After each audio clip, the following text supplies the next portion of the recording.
Shout out EmEz and tune in to the sit down. Doesn't do it easy. That's what I'm doing. There we go. Let's do it. All right. Shemaine Man, EmEz. This is the sit down, and next to me is I guess you might know him. He's a famous platinum recording DJ.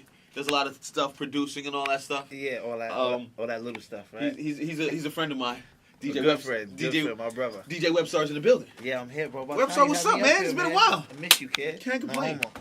No homo. Yeah, I'm from Harlem. You know how it There you go. go. Talk to me, son. Nothing, man. What you been doing, man? I'm gonna interview you now, man. What have you been up to? Trying to be a good dad. You're a great dad, actually. I actually happen to know that, but go ahead. Trying to be a good dad. Trying to keeping my job here at Power 105.1. You know what I'm saying? Yeah, you've been here for a while. How long you been here? With the station, about 8 years, 9 years. It's been a minute. I mean, we went to Atlantic City. You're not supposed to be telling those stories. I think the last time we went to Atlantic City was the reason I have my son. To be honest with y'all. Yo, didn't you slap one of the bouncers this time out there one time? Like, you be getting violent sometimes, man. We gotta come on, bro. What do say for him, man? Because he gets ignorant sometimes. Certain people aren't supposed to know that. I mean, he's a mild mannered guy. He's very calm. You have a really good voice. Your voice fool people because when they hear your voice, they think, nah. Don't let the voice fool you. We get it though. Yeah. Anyways, all right, let's sit down with Shemaine Man, EmEz. What have you been up to musically? Because I know a lot of people say you and Ron Browse are like I don't want to say the founders of that auto-tune sounds, but you guys championed it. Well, I would love to think that T-Pain's the founder of the auto-tune sound. Actually, Roger Troutman, he was doing, stuff in the 80s and stuff like that. But, we kind of like reinvented it, I guess, when we was doing it. T-Pain did it, but T-Pain from down south. So when it comes to New York, we was doing it, and the whole Turbo, all that. Browse is my guy. Yeah. Me and him still good friends. He's still making amazing records. Me, I'm actually in the process of filming a reality show, so I'm gonna put out some new music. Probably. You see? Yeah, but you know how that go. You can't really talk about a lot of things, but we gonna we supposed to be friends, me and this guy. Yeah, we haven't spoken in a minute. This is the first time I'm hearing about this reality. Ever since you got that raise and that promotion, why you count my pockets? Funny, Come on, Web, don't do that. I mean, yo, he used to answer my phone call on the second ring back in the days. Now it's like you don't even pick up my call. I don't like the way this is going. I don't like the way this is going. I don't like the way this is moving. Don't do that. You know I'm an actor now, right? You've been an actor. I mean, you got natural God-given talent. No, I'm an official actor. I'm in a soap opera now and shit. Which one? The Young and the Restless or General Hospital? Actually, it's the producers of the Young and the Restless. They're making the spin-off joint that I'm on. It's called The Sunday. So are you playing yourself or are you playing like no, a I'm doctor actually, or somebody? I'm what actually are you doing? I'm a thug in the thing, so Nah, I can't see. Well, exactly, I'm not a thug. I seen you like I seen you in action, but it took a certain level of disrespect for you to get there. Oh. So seeing you as a thug, I mean, you a good dad, you mild-mannered, you're humble. That's why you get a lot of money now. You don't want no problems. Nobody's getting no money. Stop it. I'm still broke out here. I'll show you my wallet right now. Yeah. This nigga's crazy. Well, tell me about this reality show. Well, you can't talk about what show it is, but I mean, you know how reality TV is. It's like you make the best of it, man. You use it as a platform to market whatever else you work on. So you're on a reality show, or you're doing your own reality show? No, I'm on one actually. What's up? What you drinking over there? Don't let this nigga drink Douce, man. Can we say nigga on air? We can't say nigga, right? We can? Oh, don't let this nigga drink no Douce. So my man's about to be on Love and Hip Hop, yo. I ain't never say no shit about Love and Hip Hop. But he ain't never said no, though. So we'll move on. We'll keep it moving. How's Bianca doing, God? Bianca's good. I actually spoke to Bianca for the first time in a long time. 2 days ago. She was supposed to be my next baby mom, God. I mean, Bianca, I don't think she ever having no kids. Bianca's like a nigga. She ain't never having no kids. She wild though. She wild. She got a boyfriend and everything now. I know she out in Miami. Yeah. No disrespect, fam. You know what I'm saying? I'm not the disrespectful type, but just she's nice, man. Yeah, Bianca's she's a good girl, man. very politically correct. All right, Webster, I got you, no doubt. Somebody told me about you and Rich Dollaz and Brittany Taylor cooking something up. All right, so Rich Dollaz is co-managing me now. Whoa. I hate when niggas try to say shit real, like, oh, by the way. Rich, so me and Rich started managing, well, Rich managed me back in the days, like, my Dancing on Me days, when I did Dancing on Me, like in 2008, he was managing me for a long period of time. and now he just started managing me again, and we're co-managing Brittany Teller together, and we're all working on a dope project together. Okay, no disrespect to Rich Dollaz, but why do you feel Rich Dollaz has the management skills to get you to the place you want to be? Well, I'm gonna keep it real with you. Like, a lot of people just know Rich Dollaz from Love and Hip Hop. They don't know that Rich Dollaz was, he was on the road with Cassie. He helped break her. He ran Ryan Leslie's whole label. He broke records for Diddy, Young Jock, Jeezy, Boys in the Hood. Sherry Dennis. He's done so much stuff behind the music, and he's been working in radio a long time and has a lot of really good relationships. So for me, I don't really think I need a manager because I know everybody. I know how to do my own thing, but we both bring something dope to the table where we could partner up and do some amazing things. Like, just like me and you, bro. We always talk all the time, like, all the relationships and all the things you're doing and your God-given talent and some of the things I do. We come together, we can make something dope happen. So me and him we both from Harlem. And I just like, yo, bro, it's time for you to get back in music. You know what I'm saying? So that's where we at. I'm going to talk to you off the air about a situation I got. I want to put together some showcases because I do a lot of showcases in the city with other people, and I feel it's just a cash grab. Yeah. Like, these guys are just out here trying to get cash from these kids. Yeah, let's take fucking... let's take $500 from 2,000 people and fucking nothing to... And bring niggas from Power out. Give them niggas... Everybody can eat, bro. That's it. Bring one of your relationships to the station, and from the station there, each time you get them a fee, and you charge niggas to perform, and if they got the talent, they might make something happen. We invite some labels out.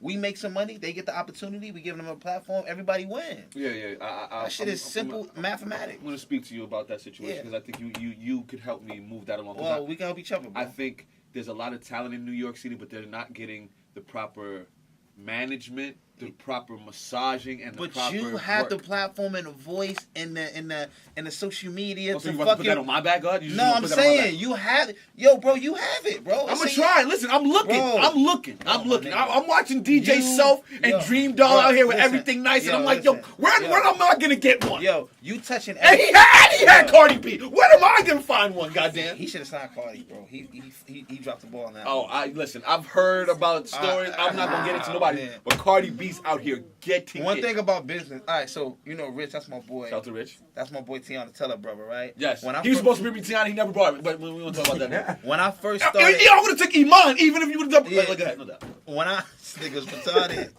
When I first started my music, I had an opportunity to sign a bunch of people. Like in my living room, it was me, Young B, Little Mama, Tiana, Ron Browse. It was all of us. We started together. Like, Tiana was the most charismatic, energetic person out of the crew. She was singing, but she was just dancing. She had this big afro. Her aura, yeah. Boom. Ron Browse was doing the beats. Young B and Little Mama, they didn't like each other from a hole in the wall, but I had them together.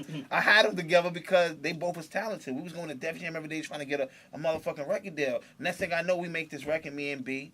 I'm sitting in Universal with Monty Lemon at Republic. He like, you not leaving here until you sign. What do you want? I'm like, I want $1 million. He like, all right, call your lawyers right now. My first deal was really for $1 million. My first check was $425,000. So at that time, I didn't know the business. I didn't know. Okay, let me sign Tiana. Let me sign Little Mama. Let me sign this one. Let me sign Browse. Let me do this. I'm like, oh, we got money. Fuck it. I'm just gonna. We just get bread. That's it. Let everybody eat. Play everybody my album. Then next thing you know, Pharrell came, snatched Tiana up. Yep. Then Browse started doing his thing. Then Little Mama did the Lip Gloss record. Everybody branched off, but I think left you asked out with nothing, God. Absolutely. No, I had $1 million, so I was good. But it's the point that sometimes it's not about the money. Sometimes it's about. Whoa. No. I'm gonna tell you why it's not about the money. Because maybe if I was in a position and I didn't know the business and I do sign Tiana and I do sign Little Mama and I do sign Browse, maybe they don't go off to be the big people that they are today because I didn't know the business. So me signing them wouldn't have did them no good. I didn't know the business. So. And we all are still really good friends. We play with each other kids. We go to we are family. So it's like shout out to Tiana, yo, I love her. That's like one of my best friends from my childhood. You see her brother is still with me. We've been together since he was going to high school and stuff junior high school, elementary. Shout out to Browse, shout out to Little Mama, shout out to Bianca. Harlem definitely sticks together. We don't always sit together, but we all got love for each other and respect for each other. Got you. It's the sit down with your main man, EmEz. Yeah, the sit down. DJ Webstar's in the building. All right, give me how you feeling about the way New York is being represented in music right now. Because for a long time, New York was quiet. But I feel right now, New York is in a great place. You've got the A Boogies, you've got the Cardi B's, you've got the Biancas, you've got the French Montanas. Listen, New York, we started this, right? We started. the Bronx started hip hop. Love talking music with a DJ. Go ahead. The Bronx started hip hop. We started it. But music, like, I made a record called Chicken Noodle Soup, bro. Niggas laughed at me and told me I was messing up hip hop. And my answer was, like, you know, back in the days, you had the Pee Wee dance, you had the Humpty dance, you had Biz Markie, you had Nice and Smooth. You also had Rakim and, you know, Grand Poobah and all the rappers and you know, and Big Daddy King and Kool G Rap. Like, it was music for everybody. You don't want your kids listening to I Want to Kill You, I Want to Kill You. Sometimes you want your kids, like, you have, you know, little, like, you want your kids to listen to stuff that's age appropriate. So that's what I was doing. And people said I was messing up hip hop. You know what I'm saying? Like, from the Nas thing to the Jay-Z thing, like, it was like I went through a lot of things trying to fight for what I believe in. Like, when we did the well, a lot of people, I'm gonna tell you a quick story. Please do. So I made a record called Dancing on Me. My boy Ron Browse made a record called Pop Champagne. Now, what people don't know, Dancing on Me was a top 5 record. Pop Champagne was the #1 record. So at the time, we both had Jim Jones and Jewels on our record. So it was, you know, we kept it in Harlem, we kept it together. And what people don't know behind the scenes, Dame Dash actually facilitated both of these deals. He went and met Browse and did his deal with Sylvia Rome. Me, I went and did a deal with Jim at Koch, where we partnered up and did an album together. And then I went the next week, because it was not exclusive, and I did a deal again with SRC with Steve Rifkin. So I pretty much did 2 deals in 1 week. A lot ain't come out of my other deal, but I just got some money from him. But anyway, long story short, Jay-Z made a record called Death of Auto-Tune. Now, when Jay-Z made this record, how did you feel? I'm gonna keep it real. I'm gonna tell you. Finish the story. I'm on a road. Yeah. I never forget. I was in Virginia. I was on a road. I had my boy T-Rex with me. I had Young B with me. We were just on the road. I was doing radio. And then my phone blowing up. And this is a little bit before social media. It's like 2008. So it was no Instagram. Yeah. It was Twitter. Maybe MySpace. It was Twitter. 2008. Oh, okay. I'm getting mad tweets like, yo, can I talk about DJs from other stations? Yeah. Funk Master Flex and Mr. C going in on me on the radio. Webstar, Ron Browse, you're finished out here. I remember that. He's playing Death for Auto-Tune 100 times, dropping balls on it. He played the record for an hour, calling me out, calling Browse out. Cool. So now I'm hyped up. I'm like, yo, this nigga Jay-Z calling me. So at the time, I'm cocky. I got a shitload of money. Yeah, you got some bread. You got a #1 record on the charts. I'm running around with Diddy and shit like that. Niggas like, I'm feeling Smelling good. yourself. So who the fuck is Jay-Z think he is? So my whole thing was like, I go on Twitter. Now, mind you, I only had like about 30,000 followers. I'm not thinking nothing about it. So I go on my Twitter like, y'all hear this old ass nigga Jay-Z? There you go. Now, mind you, I'm the biggest Jay-Z fan in the world. But I just started drinking. I got a pocket full of money. I'm like, man, fuck Jay. Yeah, exactly. That's what I'm saying at the time. Not saying fuck Jay now because, yo, I love Jay. He's done so much for us. He's the one that allowed us to get into sports and do different things. And he's the hip-hop Jesus. Teaching us to do independent things. Jay-Z's the greatest. But at that time in my life, I was ignorant. I'm like, fuck Jay. Ain't gonna know who I am. Yeah. Fuck that nigga. He ain't like Harlem niggas anyway. That's what I'm thinking. There you go. Yep. So now I go on Twitter That's like... Cameron, word. So I go on Twitter like... Mind you, I got Dame Dash and Jim Jones gassing me anyway. He's like, there you go. That nigga 40, he's still rapping.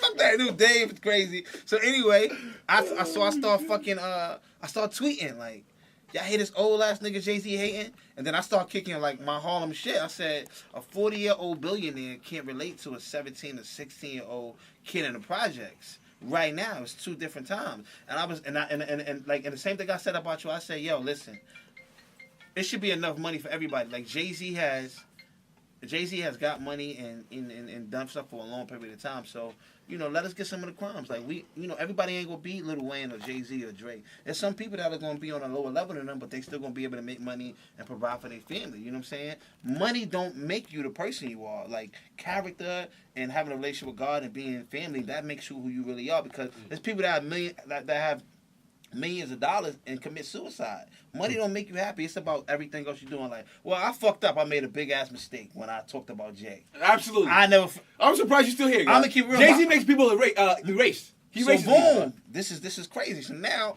I'm hyped. I got the biggest record of the summer. It was only 2 records played. 1 record in the whole city played more than my record that summer, and it was a song called "Day and Night" by Kid Cudi. I was the second most played record that day.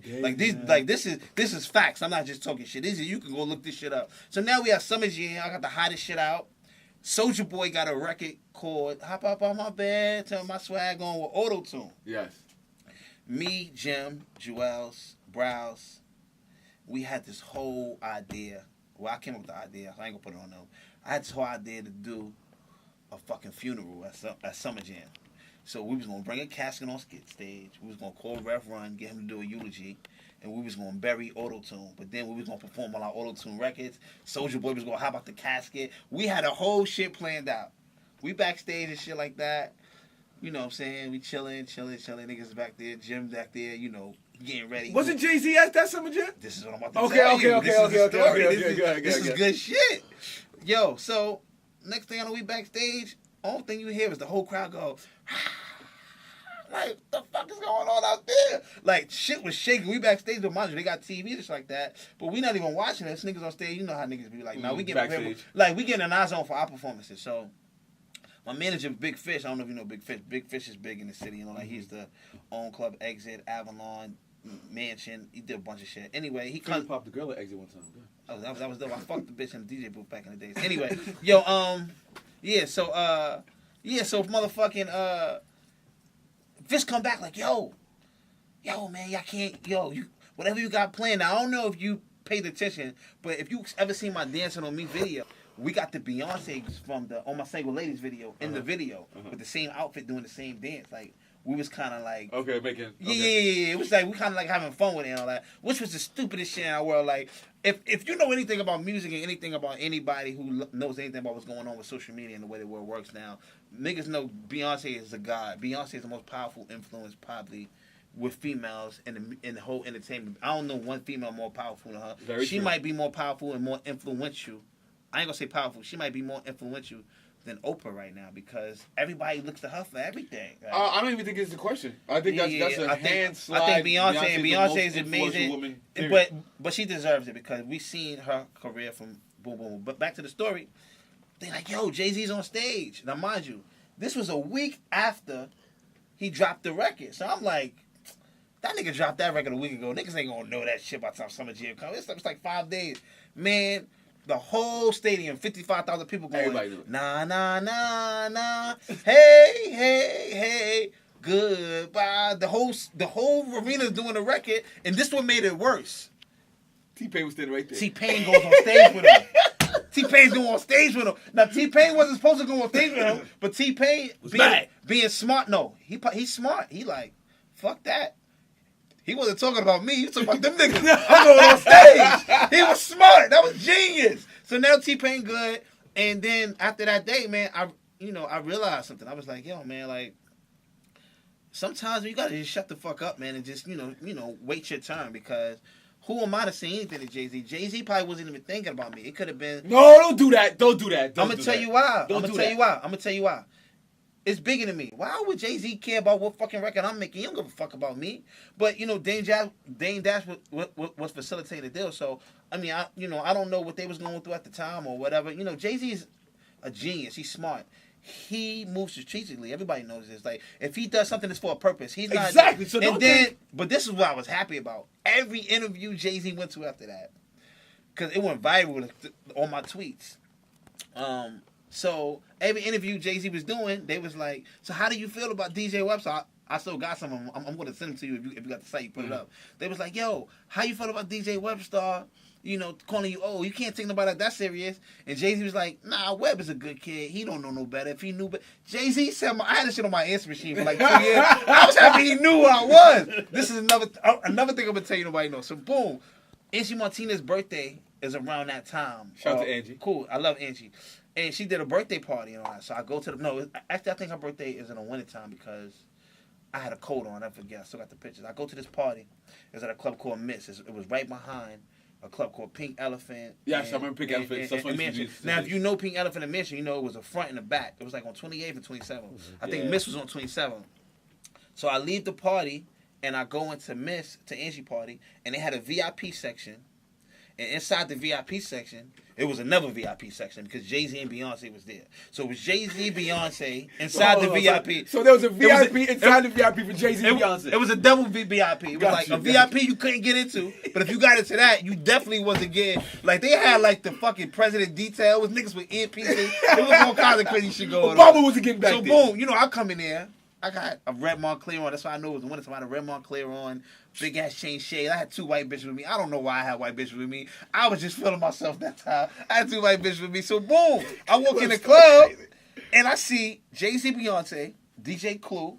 Shout out to And me and Clue was really good now, but this is before we really had a really good relationship. Like I didn't really know him, but it was DJ Clue. It was a guy named Lenny S. Shout out to Lenny S. Yeah, I know Lenny S. Lenny is amazing as well.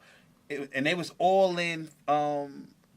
They own separate VIP, so I'm, I get in the VIP. I got my white bitch, I got my shades on. I'm coming in there. They got a big ass chain on and shit like that. I'm just, feeling I took my shit off, seen them over there, and they are laughing so hard. You ever see people just laughing? They having the time of their life. They're crying and laughing. I don't know if they was laughing at me, but I felt like they was. Yo, my nigga, I ain't scared of nothing. I'm scared of roller coasters and I'm scared of heights. I ain't scared of nothing else. Yo, I was so scared at that point, yo, and I felt like Jay winked at me. I just felt like he winked at me at that point. Yo, I got so scared, man. I left the white bitches. I left the club and everything. Like it was just like it was. They laughed you out the club, what? They laughed me out the club, but like, Jesus Christ. If anybody gonna laugh me out the club, it's gonna be Jay-Z. Yeah. So that's that story right there. But I say that to say this because you said it's music for everybody. You was asking me how I feel about the state of hip hop now. Like I love what A Boogie's doing. I love what Young EmEz doing. Cardi B, like who would have ever thought she would be where she's at today? To think I threw dollars at that. 100%. We all threw dollars at it. We all got good relationships. I love Cardi B. Don't take that disrespectfully. But you know what I'm saying? That's crazy. No, Cardi is she's one of the most realest person. Like she appreciates your blessings and all that. So everything comes full circle. It's nothing new under the sun. Everything happens again. Like it's nothing new right now. We all doing the same shit that niggas that started rap did. We just doing it in our own way of it, and I think it's just dope. But I think it's money for everybody. Like when Down South first started, nobody took them serious. The West Coast only had a few people and shit like that. Is that Jay-Z? Oh. I thought Hov was about to say, Hov might have cameras in going to his phone. Jay-Z said, get them off the air now. Go ahead. Yeah, so, I just think it's dope where everything is going now, man. Like, Dave East making it look really good. It's Smoke Dizza. It's a bunch of really, really, like Murder Mook, he just did a new record with fucking Fab. It's amazing. Like, New York is starting to stick together now. Like, before it was like, okay, can't beef with EmEz. Jim won't want to do nothing with Fab. You got D Block over here. You got Mobb Deep over here. Like, I would love to have heard. I don't know if there is one, but I never heard of Mobb Deep in the Lox record before. It's like, it is. Yeah. It's a lot of them. Yeah. All right, cool. It's on a new joint, on their new album. No, I'm talking about like back in the days growing up. It was like Mobb Deep, we got the Lox track. I would love to have people in their prime, like, do records together. Like, you remember that magazine cover that I think Irv Gotti put together for XXL? It was like Jay-Z, DMX, and Ja Rule. Yes. Imagine we would have got an album from them. Yeah. Them niggas in their prime, DMX sold more records on Def Jam than anybody at that time. Ja Rule, you couldn't turn on the radio for 5 years without hearing Ja Rule. DJ Self, go ahead. Shout out to Self. Going to God, that's one of those. Go ahead. Yeah, so we don't got time to talk about Self is on Love and Hip Hop too. Shout out to Self, man. He just Self is doing good, man. He said he just confirmed it, right? No, I didn't say I was on. I just said Self is on Love and Hip Hop. Two. No, look, because we talked about Rich Dollaz and stuff like that. So he's on it too with Rich Dollaz. No doubt. Yeah, Where's the mop? Clean this up, man. Yo, this nigga's crazy. Clean this up. But what point was I making? I don't even matter. You all love hip hop. No, I'm not. I'm not. Oh man, this is Sit Down with your main man, EmEz Web. I can do this forever, son. We can do this for hours. But I know you got somewhere you got to be. Yeah. I'm not trying to jam you up, make you any later than that. Thank you. Yeah, it's my daughter's birthday today. How old is she? She just turned 4. Oh, amen. She thinks she's 16. She starts school next week. I'm excited. excited. She's in school first now. Yeah, kindergarten to first grade. She's starting pre-K, but she's in a real school, so it's a big process. I mean, you a vet, you a great dad, like I said, man. My son is only 2. So I don't know what that school is like yet. It's just daycare. And I'll be the one that's like, yo, fam, get your hands off my son. Yeah. And you got a girl, right? Yeah. Oh, Jesus. I was talking to Charlemagne. He was talking about how white girls touch his daughter's hair, and he doesn't like that. And I'm like, I don't have a daughter, so I don't know that struggle. I would just, as a guy that has a daughter, how does that make you feel? Charlamagne's a little different. Yo, that's an understatement of the year, bro. Yo, kids are gonna be kids. Like kids are gonna touch each other's hair. Well, it's different because Charlamagne got money, so it's like he might put his daughter in school with a bunch of white kids, and they might. You ever seen the movie Get Out where they touching his muscles and stuff like that? Kids are kids. So when white kids are only around white kids, when they see kids of our race, they might be fascinated because we look different. That's why I didn't take it away. Like again, like I have a son, and I wouldn't if he had braids on and the white kid was like, "Oh, let me see your braids." I wouldn't take it as such because you don't know no better. You don't know. So it's kids are gonna be kids. Kids are only gonna do what they're taught to do and what they're raised to do. So it depends on the situation. Now, if he thinks these kids are smart enough to understand the difference, but it's like my daughter right now. She's about to be in class with some Chinese. My daughter never been around no Asian kids, so when she see them, she's gonna have questions. And she's gonna ask them about what they eat their lunch with, like chopsticks or something like that. Like she gonna be like, "What are those?" Like I'm being for real. Like you never know. So it's just my daughter. His kids might react to something that they never seen the same exact way. Let me tell you one more thing before we get on. I know we gotta go. Yeah. Because you brought Charlamagne. Let me tell you a Charlamagne story real quick. Oh, boy. Everybody got a Charlamagne story too. My first big radio interview, Wendy Williams, I'll never forget. She called me personally. She said, "Hey, I'm doing my give back to the kids for Easter Sunday. It's 2006 is why I did Chicken Noodle Soup. I need you and the little girl, young B. Yeah, I need y'all to come to my event." This is how she was talking. Sounds like Wendy too. I need you guys to come and do my event. It was at a club called It was a big ass pink club. It was like on, I can't remember the name of the club. But anyway, she did this big event. She's like, "Yo." She was at WBLS one time. She was like, "I want y'all to come do an interview. We're gonna promote the joint." Boom, boom, boom. I'm like, Wendy Williams, I grew up. My mom listened. I'm going. Fuck Absolutely. that. So we go to the interview. Charlamagne was, you know how it be. I don't know the whole protocol, but you know how it be how you be with the Breakfast Club. Mm-hmm. You coming up. It was like, well, even though you got your own show, but you know what I mean. Stop it. You got your own shit, but. So Charlamagne was like that with her. He was on the show with her, but he was like behind the scenes doing the boards or whatever. So. We ain't know nothing at the time. So we walk into the room, Charlamagne. He looked at us. He was a down south nigga because he had a hoodie on with shorts and no socks and sneakers. Shout out to my nigga Charlamagne. That's my nigga. He was on some down south shit though. He was on some down south. Like he's a country damn for real. Boom, he's in an interview. Nigga threw his hoodie on. So as soon as he was fine. He just sitting just like him. He was sitting regular. And as soon as the shit sat on air. The nigga threw his hoodie on and turned his back to me like this, to the interview like this. And Angie Wendy Charlamagne, what's wrong with you? He said, "I'm not doing no interview with nobody that did no song called Chicken Noodle Soup. They messing up hip hop." Just like that. And the whole interview, we did a whole 30-minute interview with Wendy. And, we have power. That's why I keep seeing her microphone here. We did a whole interview, and Charlamagne sat at that interview with his back to me and his arm crossed and didn't even look at me, didn't acknowledge me, nothing, didn't shake my hand, and I walked out of there. So then... Sounds like Charlamagne. Then years later, because, when you make a record like that, people say, "Oh, you're a one-hit wonder." They don't expect for you to be around next year or the year later. Mm-hmm. So as we keep seeing each other and being places, and then we built a relationship, we had a conversation about it, and he apologized. He was like, "Yo, I didn't," me and him talked, and that's my nigga right now. Like I call him, I get advice from him and stuff like that. He holds me down now, but that just goes to show how much he matured, how much you mature, just going through things in music. I mean, in the music industry, because I'm sure when he started out, how he started out being like.